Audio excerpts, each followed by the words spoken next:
Lately, it seems every passing second brings news of another climate-driven disaster.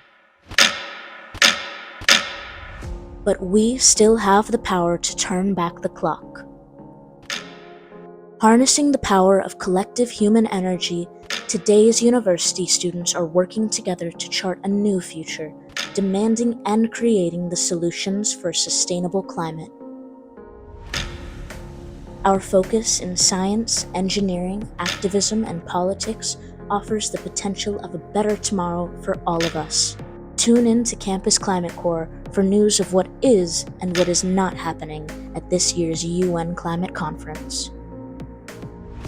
Prepare for a livable tomorrow with a life and career of action. Join us and become part of the solution.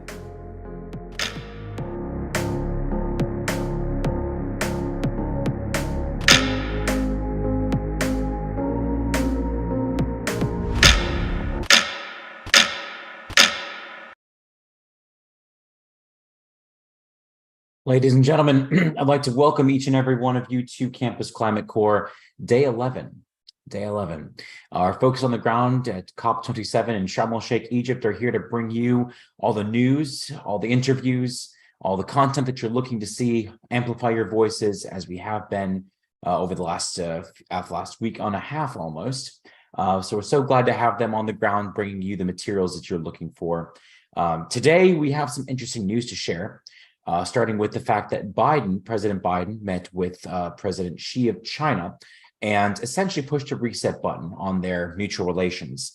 This is coming at the G summits right now in Bali, which is a pretty big deal, honestly, because Biden and President Xi came together and essentially said, we need to get this COP27 thing moving, as you know, as well as resetting our relations, because we are the two pillars right now who are essentially increasing a significant amount of the carbon emissions of the world. So the fact that it's the two of us that need to work together to solve those emissions is a pretty big deal.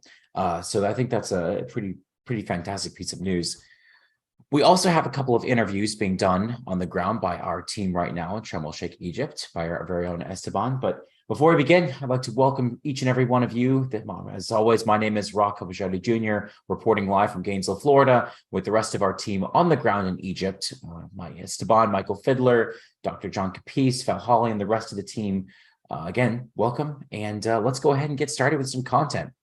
Esteban, it looks like I have some information from you right now. It seems that you got an interview with someone from Yale. Why don't you give us a little bit of background about that?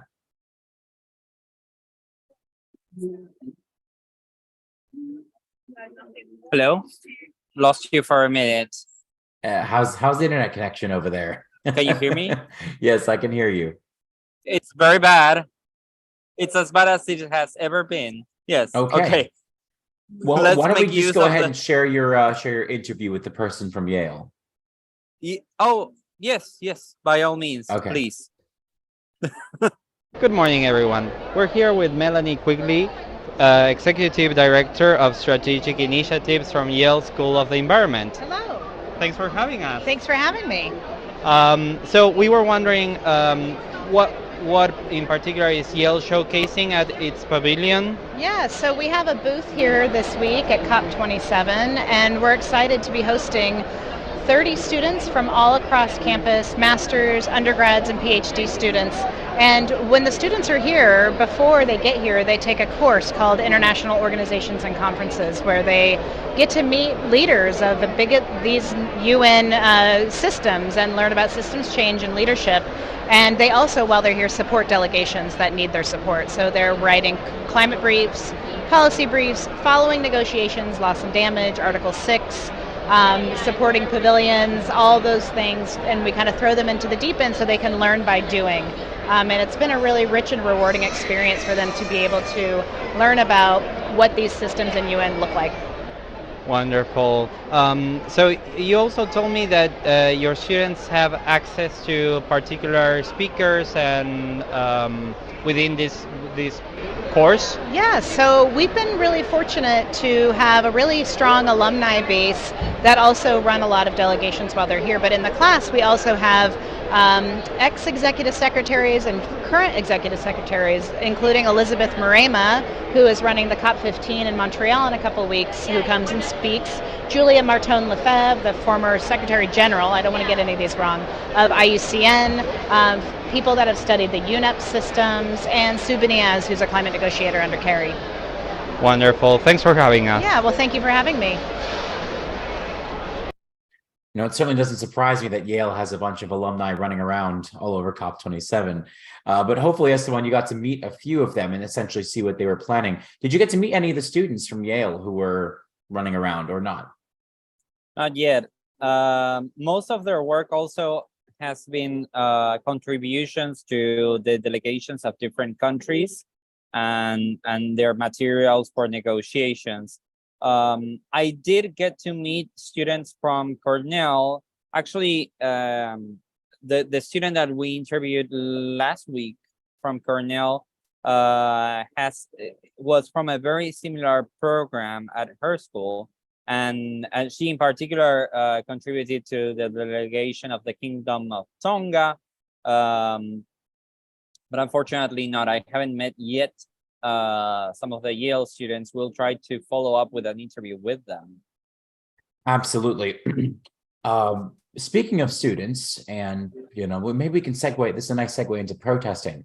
So I recently read an article that, despite the fact that this is being held in Sharm El Sheikh, Egypt, climate protesters are still taking the stage, despite the fact that even Greta Thunberg and other major protesters like her aren't attending COP27. Youth are still shining on the stage here in Sharm El Sheikh, Egypt. There are plenty of students out there protesting, making their views known, getting to hopefully to change it upon the inside. So I'm curious if Valholly, what do you have to say about how the youth are running around and protesting before we showcase any of our material? Yeah, the youth are still going strong, still very impressive, especially the fact that Greta isn't here. And also in Koi, all of the opening statements. I swear to God, I needed to have a Greta counter for quotes. Aside from that, there's been a lot of activity, and I can speak really only majorly on the indigenous activity. I know how the youth online are feeling. There's a lot more news, especially with what's happening in Iran, with the threats of those mass executions, and now news coming out about the torture and the executions in Ukraine from Russian troops. And of course, there's been more talk about just what it's like to be in Egypt, or to be Egyptian and to be a youth here. But today, Esteban actually told me about a protest regarding missing and murdered Indigenous women, and that happened earlier on in the day. And then there was another one later on in the afternoon that I actually got to catch. And that's been a huge issue for natives, especially in Turtle Island being like North America. And there's a lot of talk about that.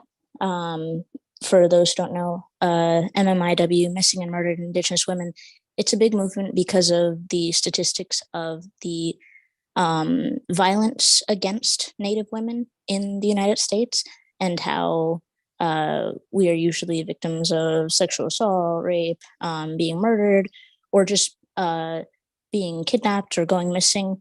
It happens at a lot higher rates than a lot of other communities. And that's partially attributed to man camps in the US. So when fossil fuel companies go in and they set up for whatever they're doing, drilling, mining, they usually set up a place where their workers can stay. And because so many fossil fuel companies go and extract on or near native lands, that's where those man camps are. And that's where so much violence against Native women happens. And because, as with just about every Black and brown community in the US, how they're never taken seriously by the police forces, a lot of these cases are left opened, or They are never talked about. They're swept under the rug. And there's no help from, it's really hard to get help from police departments to find these women. And it's usually just never taken seriously. It's always a big community issue. And you'll see, especially if you have any Native folks on social media, you'll probably see how a lot of them will post about missing Indigenous peoples. And there are never posts from like actual police departments or anything. It's always just the community trying to find these people, and they are rarely found, which is terribly sad. So along with the huge list of basic asks that I'm hearing at this year's COP, the raising awareness for missing and murdered Indigenous women is another one of those asks that just shouldn't be an ask. And of course, not just women, but Two-Spirit peoples and people of all genders. And that's another thing about Gender Day.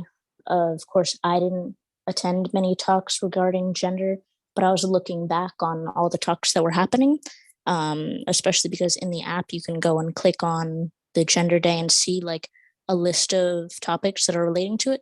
They were all about women, and you never hear anything about transness in these conversations. But you hear it from the crowds. So the people attending, or at least a lot of them, are very aware, but none of the speakers ever touch on trans people from what I've seen. So hopefully that's something I'll see more of later on, but it's definitely a little strange. Aside from all of that, there were a lot of, it's weird, the different talks you attend and who's organizing them. It's weird seeing the vibes change, you know? So you go to the Indigenous Pavilion and you go to these groups that are super progressive and radical and very like the land back groups and everything, talking about MMIW, talking about the destruction of Native communities. And there's a very big energy there of decolonialize and decolonizer and just very traditional thinking, which happens to be fairly progressive. And they're not very refined. It's a big topic and it's a big issue, of course, but there isn't a very high level of professionalism. Not that that's necessary for these talks, but when you compare it to some of the other talks, like I attended a talk today all about innovative solutions, and it was very technology based, and it was a lot of old dudes on a panel talking about technology, and they were all experts in their fields. And while they were all very smart individuals, I could feel specifically how it catered towards a very specific audience. It felt like nearly futuristic, the way they were talking about solutions, even though they weren't saying much, especially compared to pavilions like the Japan Pavilion and how they have really groundbreaking solutions and technologies they're revealing. But this panel that I went to, honestly, a big point of it was to not depend and focus on these new technologies coming out, but to use what we already have. But it still felt super professional. And it sort of, at one point, they even mentioned Indigenous peoples, just like they just said the word and then they got it over with. They got in their quota. But one person, the moderator, mentioned diversity in this like long list of D's they had about technology. And it was kind of funny how she mentioned diversity, because for anybody, this is going to be a departure, but for anybody who has seen The Wolf of Wall Street, if you remember when he was being interviewed, and he was asked, Jordan Belfort was asked, what do you see the future Stratton Oakmont as? And he says one word: diversification. That's what it felt like. It there wasn't like major radical language, And honestly, those talks, it felt so weird from an Indigenous lens, where so many Indigenous peoples are just asking to like leave us alone, just let us do what we've been doing for centuries, because that's what works and that's what will save the planet. Then these people are saying we need to get technology everywhere, widespread, and basically just like, it felt very clean, and it was a strange and stark contrast between what I usually attend. But aside from that departure, getting back to your question, there has been a lot of youth activity, which is amazing. And a lot more protests are happening at the actual venue. Nothing of a large scale, but it's definitely good to see it happening now. And I was lucky enough to see a panel talk by one of my friends from the States, a Native woman from the States. And she was talking about hydroelectric dams and alternative solutions, rather than depending on dams that destroyed her communities and continued to destroy communities across the world. So that was really amazing. And afterwards, she held a little like circle, and there was just a moment of community. So the youth definitely have a voice, and they are using it. And it was never about those big speakers, those big people who started the movement, started it. It's not about what Greta says, although she did amazing work.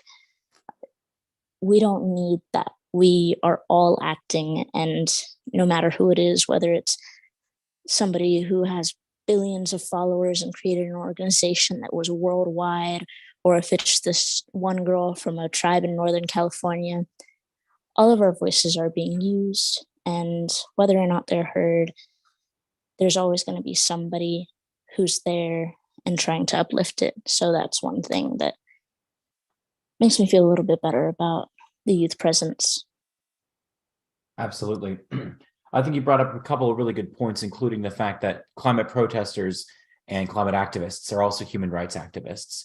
I do believe that the issue will need to be discussed in the same circles together, as anyone affected by the climate crisis will typically also see a decrease in their rights as well. As we know, when push comes to shove, humans will always look out for themselves first, just to the way that we're built. But if we solve this crisis together at the very beginning, we don't need to get to that stage, which just goes to show that, again, climate protesters and human rights activists, this cut from the exact same cloth. That being said, we are going to showcase to you some actual protesting, which did go to show both lengths, both the human rights and the climate protesting angles on both sides. So we'll go ahead and showcase this material here.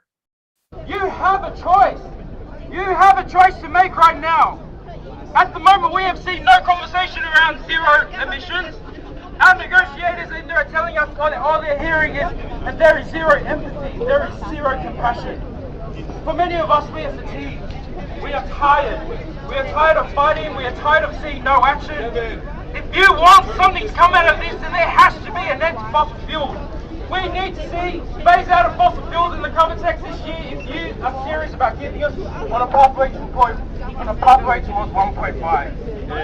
I'm sorry.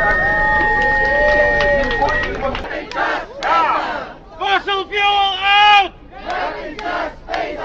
Fossil fuel out! When I say for people and planet, you say fossil fuel out! For people and planet! Fossil fuel out! For people and planet! Fossil fuel out! Our sacred site, Chaco Canyon, is a World Heritage UNESCO site, much like the pyramids of Egypt, but they are under attack because of the fossil fuel extraction that is encroaching on our sacred places. We indigenous people are not separate from the land. We are not separate from the water, and we are not separate from our air. We have resisted colonialism since first contact. I'm here wearing my as well as of the values that my indigenous peoples have. We are fighting against the fossil fuel industries that are lining their pockets with the resources that are stolen from our landscapes. They are not only stealing our precious relatives, but they are also stealing our sisters, because fossil fuels also brings in oil and gas workers, men, that is man camps. Man camps are stealing, kidnapping, and desecrating the sacredness of our women. If you were here earlier, you would see all of our indigenous sisters wearing red to remind the fossil fuel corporations that they are stealing our women, and we are saying no more. Good morning. We are here with Farooq Tariq. He's one of the leaders of today's protest. How do you do? Okay, fine, thank you. How do you do? I'm doing well. Thanks for having us. So we were wondering if you could provide to our audience a little bit of the context of your protest and what organization do you belong to, your objectives.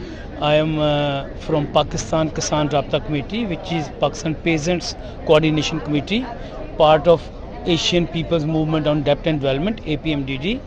I came here from Lahore to protest on the issue of these devastating floods, and also the rains which has taken over almost 1/3 of Pakistan, and that has made life of over 33 million people miserable.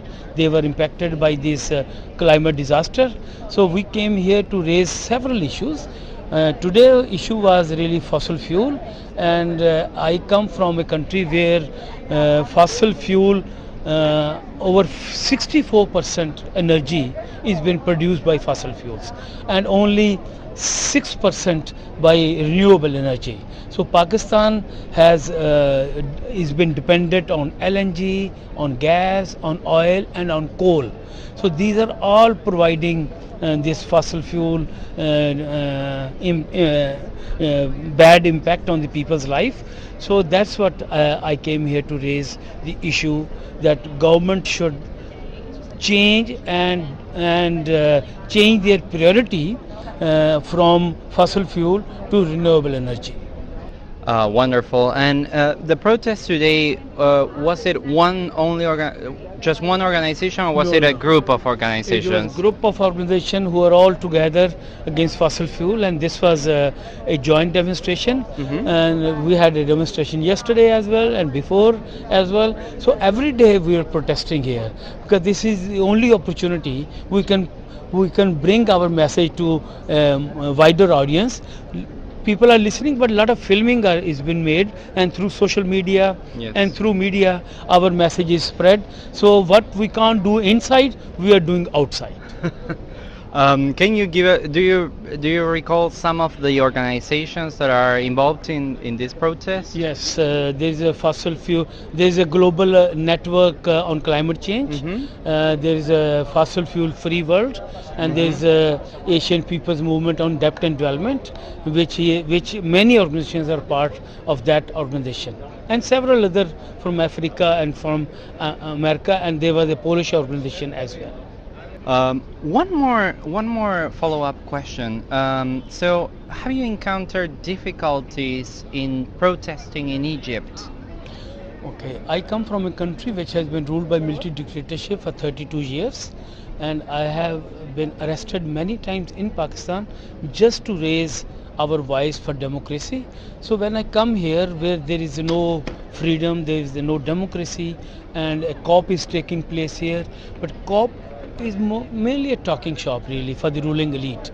It's not really, it's a greenwash. I don't think anything concrete will come out of it until there is a mass movement inside Egypt and around the world. But the problem is that there was a demonstration which was cancelled in Cairo, permission was withdrawn, and we also see here I can't take name of America, I can't take name of China. I've been warned 2 times today and yesterday why I'm saying IMF, why I'm saying World Bank. So why can't we say IMF and World Bank? What security it brings that we cannot take name of countries? Those who are polluter, they should be named. Those who are spreading dirty energy, we should name them. And that's the issue here. insight that you don't have, you just say north. North is very broad, very vague term. So is south. Now Saudi Arabia, can we say Saudi Arabia is south? Can we say China is south?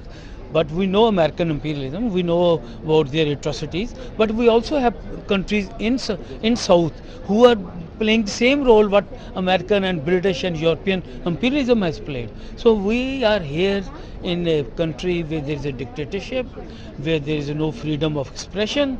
It's a very limited chance what we can do. Yesterday I was warned why I said US imperialism. Today I just warned when I came out of the thing that your badge can be withdrawn. So let's see what happened. But I said what I have to say. So let's see. We are used to fighting dictatorships. So here I am. Brilliant. Is there anything you would like to add for our audience? Yes, I think that a mass movement against fossil fuel has to be built, and also a mass movement against the imperialist exploitation has to be linked with this. All things are linked together. Climate justice, fight against fossil fuel, fight for clean water, fight for a decent life, they're all together.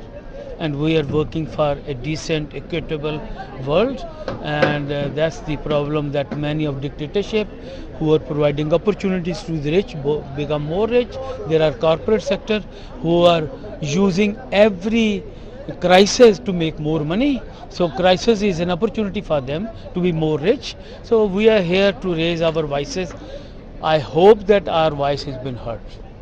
Thank you so much. Excellent interview as always, Esteban. Great job getting the information there. I think he had to bring up a couple of amazing points, and the fact that he was from Pakistan, I think was an excellent opportunity to get an interview from someone from one of them, given the fact that Pakistan right now is almost completely underwater. All of their population right now are suffering from massive floods, which are taking, you know, a lot of the nation by storm, literally and figuratively. So excellent job getting the interview from him. He was right that it was extremely important for the rest of the world to also be protesting, despite the fact that his country might be experiencing some of the worst effects of climate change. It'll take the rest of us to help get Pakistan out of those issues. Rhonda asks a really good question, which is, how can people with no rights focus on climate? Speaking as somebody who right now is in a developed nation, it's really hard to emphasize how easy it is for someone from a developing nation to get out there and protest. But I think this fellow really does highlight and showcase that despite the fact that you may live in a country that's not under a democratic regime, there's still the opportunity to go out there and protest, even if you are getting thrown into prison. As many of you know, I am Lebanese, and Lebanon right now is experiencing one of the worst effects of a downturned economy, autocratic regime, elections that actually mean nothing. And, you know, coming from that background also does showcase that, you know, Lebanese students are out there protesting too. Last year, we had an excellent interview or an excellent showcase of a bunch of Lebanese students who came up and said, listen, we're out there protesting. This isn't just about our economy. This is also about the fact that Lebanon is experiencing a major drought right now. And we're okay getting thrown into prison. We really are, because there's nothing more important right now than salvaging our own future. So I think that, you know, all the courage really does belong to those who are willing to risk everything to get thrown into prison. And this even goes for some of the students in Iran right now, too. You may, if you're looking on some of those signs, some of them are written, you know, that climate is also just as important to some of those students as protesting against the regime that is cracking down on students, on young people, on old people, on anyone who disobeys the regime. So all the courage really does go out to them, and our hearts are definitely with them today. But maybe on to some more interesting topics, you know, with regard to Michael's photos for some of you who are watching our program today. Michael, what have you got to make me jealous today? Oh, I have few photos. Not so sure that they will make you jealous, but some of them might. Let's have a look and then decide. Sounds good to me. So here we go. This will be the first image of the day. I was greeted by this protester, and since she was having a sign with President Sisi, I was not really sure what was going on because the police officers left her alone. So I was just wondering, listen what she was saying, and it turned out that she was saying all the time, "I love Sisi. He's the best guy in the world. I love Sisi." I don't know what else to add to this image. Simply, she loves Sisi. So let's go with that. Then I was greeted by the group of the vegetarians. They also had a press conference today, but they do the same thing every day. Once getting in, there was a first crowd of the protesters. That's probably where Esteban took his recorded his interview earlier today, because he was there 30 minutes prior to me. So this is where another protest in the same area took place. The topics were very similar to what Esteban talked about. You can see some determination in these faces. That's the face says it all. I don't really need to add anything else to that. Yet another example of a dedication to the cause. There is a permanent tattoo on this girl which says "Climate Justice Now." So it's really a lifetime mission for some of these people. Topic-wise, today COP was about 2 or 3 main topics. It was about ACE and civil society, and also it was an energy day. This will be a shot from the US pavilion with the content there. I also get an idea that there is an overlap of topics because some of the sessions were simply led by ladies. So it was it felt like the gender day, like it was yesterday. But since it was about the civil society, I headed to the civil society pavilion. But there was not much going on that I could really enjoy because it was all in Arabic today. I did not understand a single word. So just took few photos there, and that was about it what I could get from that pavilion. Then headed to the Brazilian pavilion, and if I was having a pavilion here myself, I definitely would not want to have it next to the Brazil because it's so loud and they play music. There might be even karaoke. They were just playing a lot of music today. So it's definitely the noisiest pavilion at COP. There were many indigenous people walking by today. I have seen many of them, probably the highest number so far. Here I took few shots in the US pavilion and they were meeting some of the delegates there. And this would be a shot from one of the pavilions, which was where the session was aimed at the ACE, the ACE. In the morning, I did not really know what it stands for. So then I realized it's an action on climate empowerment. And when I ask you people on the bus, what is this ACE about? Nobody really knows. So it's some sort of a new abbreviation. So not much I can report on ACE. I think that the major topic today for most of the pavilions was energy, because simply energy. So this will be a shot from the Swedish pavilion, and they were discussing how to store energy and combine heat and power for sustainable agriculture. This is just a shot of one of the laptops that was playing the background for this show. Then for some reason, their pavilion started to fall apart. So people had to show up, or the technicians had to show up, and they brought a drill to fix it. The most interesting exhibition or presentation I experienced today was was about fusion. That was a hot topic, and it was very interesting. What they were saying there was that we are getting closer to the stars much more than what we would have expected a few years ago. So there is some major development in the fusion area being done. So let's hope it will somehow work out. Just a quick glimpse into the Japanese pavilion. They always go with the topic. So all sessions were on energy. It was very nicely arranged, just like you would expect from the Japanese pavilion. And the most artistic pavilion of the day I have seen today is definitely the pavilion of Turkey. They have some art which is created from base materials, that would be plastic bags or aluminum tins. Here would be a detail of this art. Or here is the image on the left now. These are expired medical tablets.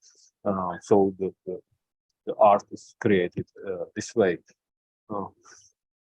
Yet another example from another image from the Turkish pavilion.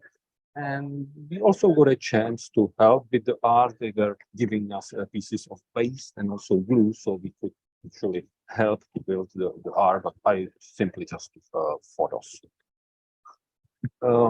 One more shot from the Turkish pavilion is they also have there a bit of a lot of digital art. There is a lot of digitalization or digitalized art going on.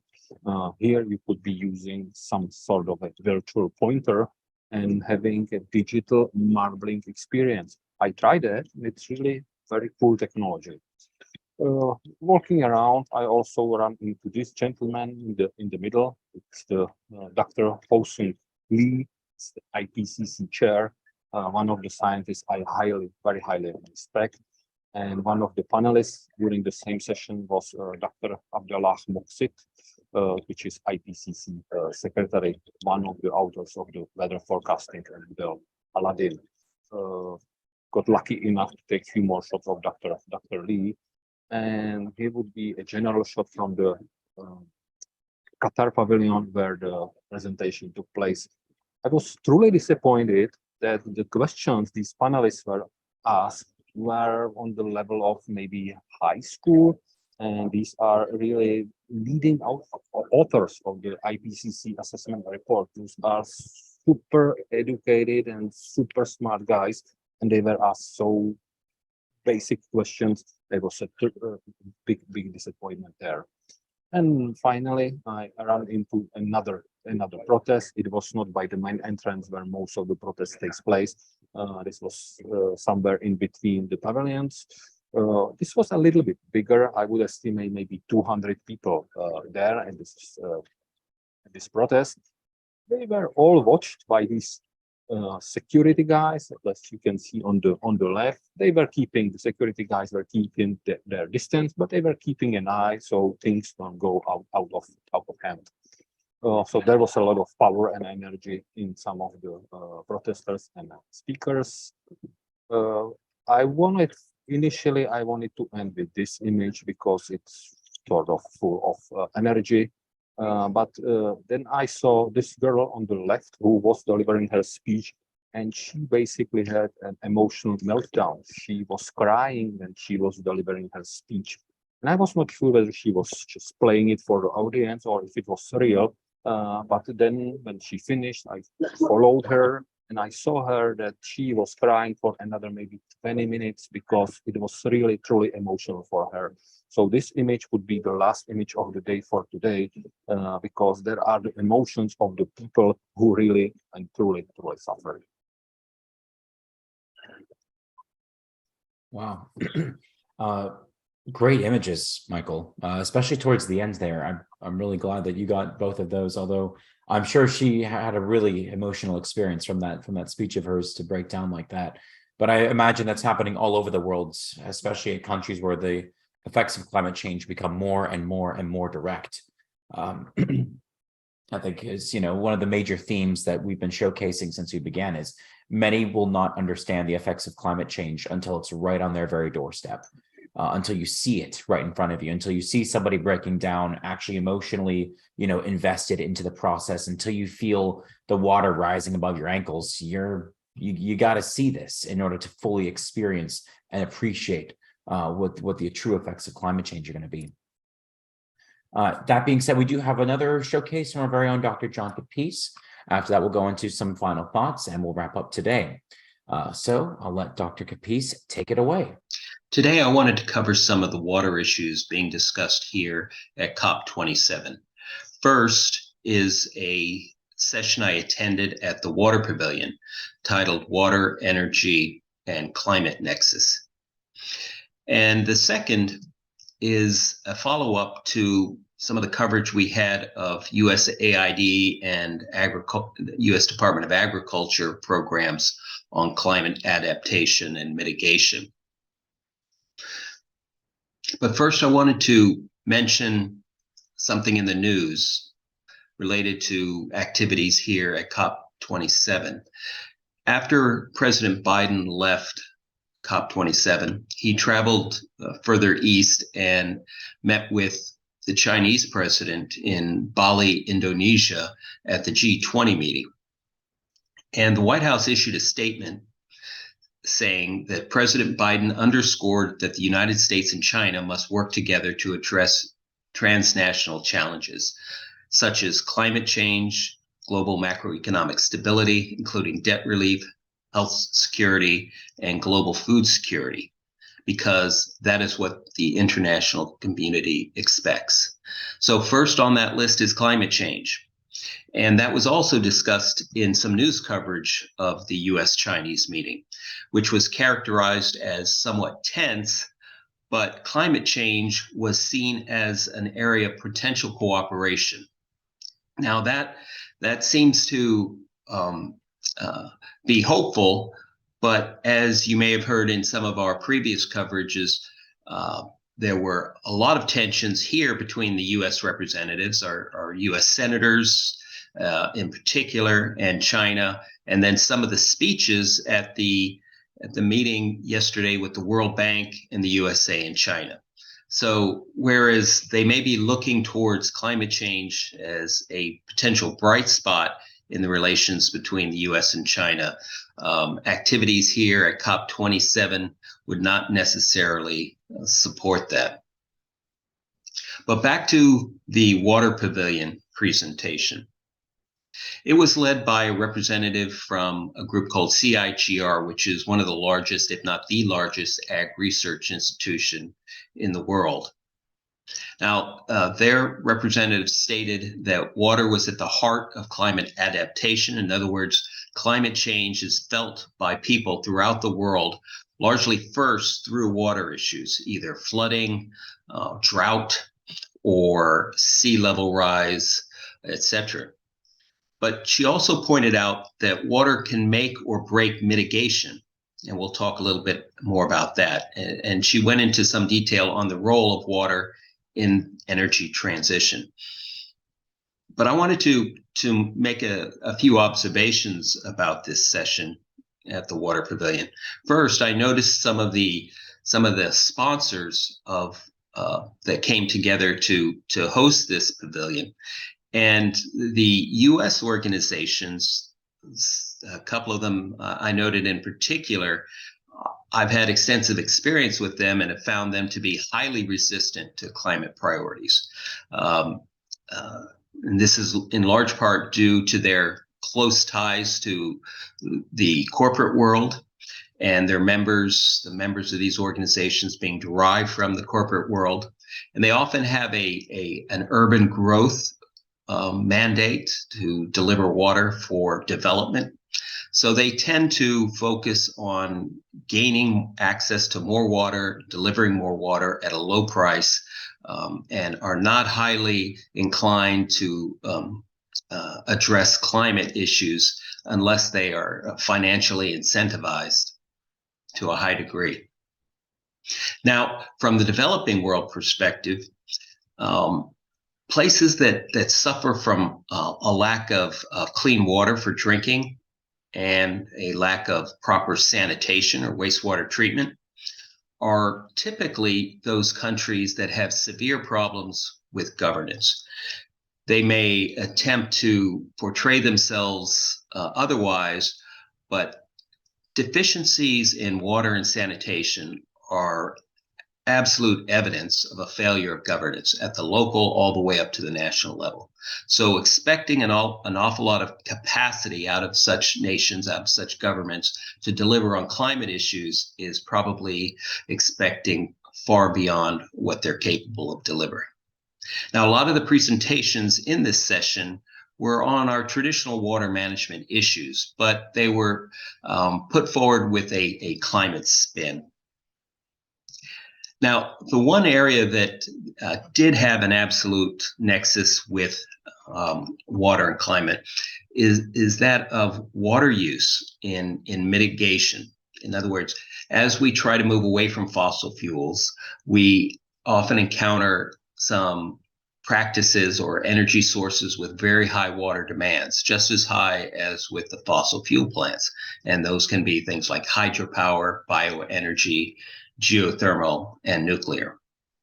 So water issues must be considered if we expect some of these other sources of energy to relieve the fossil fuel demands.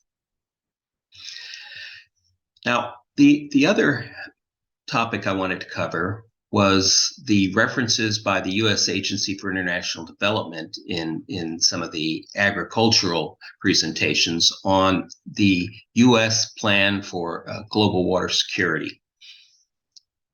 And this is a relatively new program issued June 1st. Now, the program is a 5-year update on the global water strategy of the United States from 2017 to 2022. So this next 5-year plan attempts to take that experience and improve this U.S. program. 4 of the recommendations based upon prior experience were that these programs needed to go beyond simply providing infrastructure, and they must represent programs and projects that are comprehensive and scalable. In other words, able to be expanded beyond the single demonstration project. And that these programs needed to prioritize local leadership rather than simply importing consultants and U.S.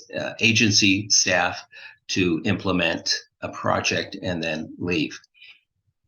Also, these projects now needed to integrate climate resilience into their infrastructure.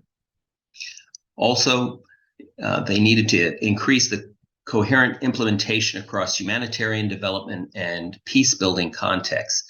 And this is fairly agency-type text, and they say that the whole of government accountability for reducing water-related conflict and incorporating humanitarian and fragility considerations into water security and sanitation partnerships and investment. A little hard to translate that, but I think it means that they need to be mobile and they need to be aware of their local context and emerging conflicts and be responsive to those issues. Now, this is a very large program involving 14 different elements of the U.S. government. It's being led by the Department of State, and the Department of State's primary implementation arm is the U.S. Agency for International Development, USAID, but other agencies are involved: the Army Corps, U.S. Department of Agriculture, NOAA, even Department of Defense, CDC, the Center for Disease Control and Prevention, NASA, the EPA, the U.S. Geological Survey, the Millennium Challenge Corporation, and several trade and development agencies. Now, this is not simply a foreign aid development project. Instead, it's centered around the fact that the global water crisis threatens U.S. national security and prosperity. So they see water and the economic factors, including food, that follow from water as being primary drivers of conflict and instability in the world. And that is increasingly so with the onset of the climate crisis. Now, the elements of this are first, to strengthen water and sanitation sector governance, financing, and institutions, as well as markets. So this is sort of a large-scale institutional perspective on the issue. So they needed to set structures in place and not simply implement individual projects. So more of an approach on the governance side.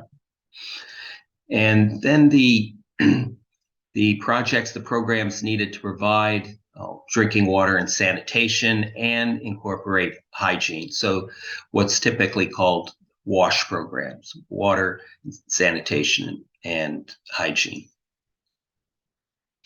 The third objective is to improve the climate resilience of all of these programs and to maintain some focus on the freshwater needs of the ecosystem. And fourth, to address the conflict and fragility issues that follow from water management difficulties. Now, along with this, they have a targeted set of nations, and you can see these are primarily clustered in the middle latitudes of Africa. Most of the countries that are facing severe water issues are in that region, but they're not alone. You've got India and Bangladesh facing severe problems, and then several nations in Central America and in South America.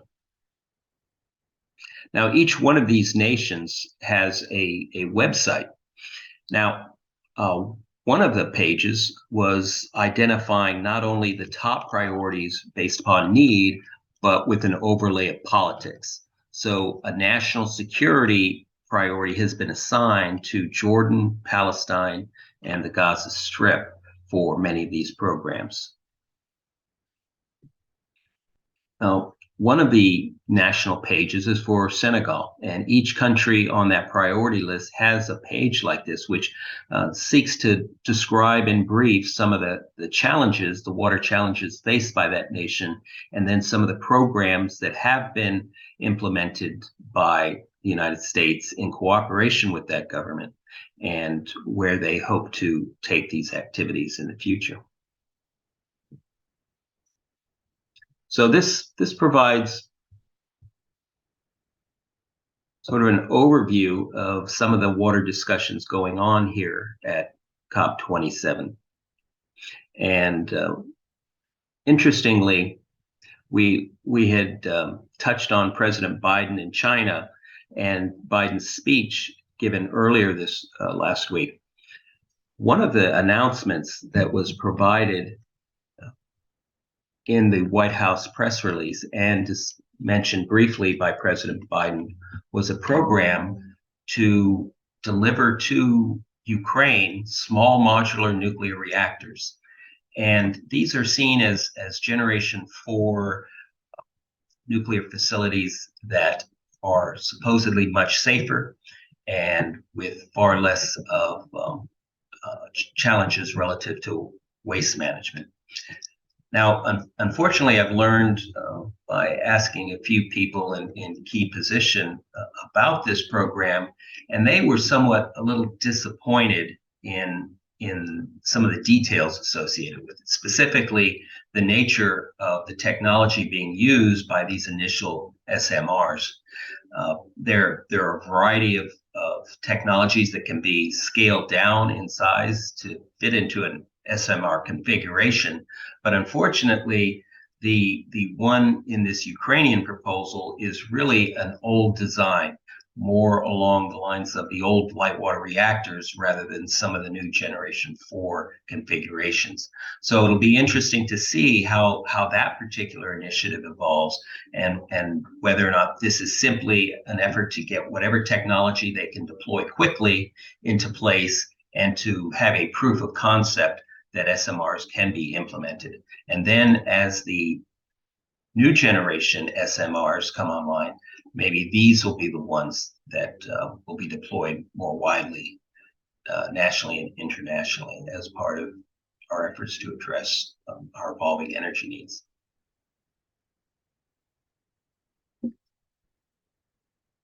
I think that Dr. Capece brings up an excellent point throughout his presentation, and that it is the recurring theme that water really needs to play a massive role in how we address the climate crisis. I did enjoy, of course, his presentation, as always, on how nuclear is a necessary requirement, a necessary component of addressing the climate crisis, because getting to green energy, completely green energy by 2050 is impossible without it. I think any statistic that you look at clearly shows that using only solar power, only hydrogen power, only completely green energy does not reach that point by that point, or it does not reach 2050 by that point. That being said, we are reaching our hour. So if there are any last comments for our presentation today, please do speak now. Anyone have any final comments for our viewers over in the US? Just that having the interview with Farooq Tariq was quite quite interesting, and I encourage you to follow, also read the Guardian article recently published, featuring him and other interviewees. Absolutely, absolutely. Thank you, Esteban. All right, well, from Sharm El Sheikh, Egypt, and from Gainesville, Florida, we wish you a wonderful day. Stay tuned tomorrow as we come back to you with our Day 12 briefing. And in the meantime, get out there, study hard, protest harder. We'll see you all tomorrow. Take care, everyone.